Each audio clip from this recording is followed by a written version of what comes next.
Okay, so now we're going to walk through the system auto test. It's the last piece of the checklist. So we go in, we say perform,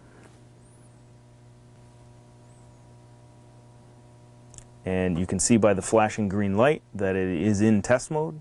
We can hit test mode,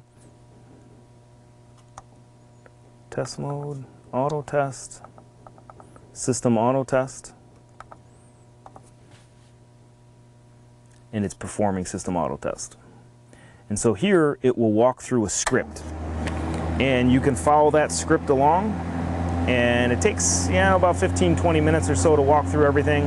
It runs through independent tests, then cooling tests, then heating tests, and when it's all done and complete, it'll ask you to input some user data.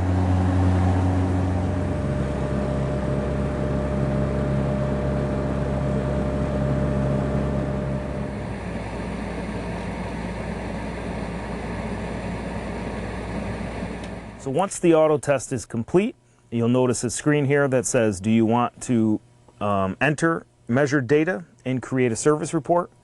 So we're going to say yes here. And then it brings you to the enter measured data. This menu can also, again, be accessed through the main menu tree.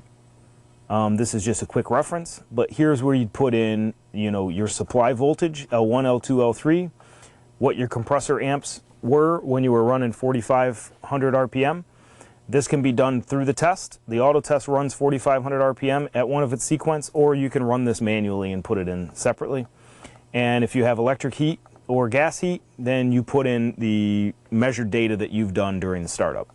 Once you get all that data in, then you go down to continue, save report, yes, and it's going to create a service report.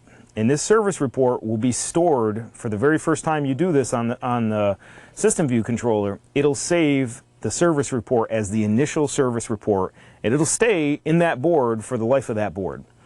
You can do one additional service report after, and it'll always override that last service report. So if you do one every year, it'll always override that last one. But the first one ever done is always saved, and it's always saved there. Auto test is complete. You press enter to continue.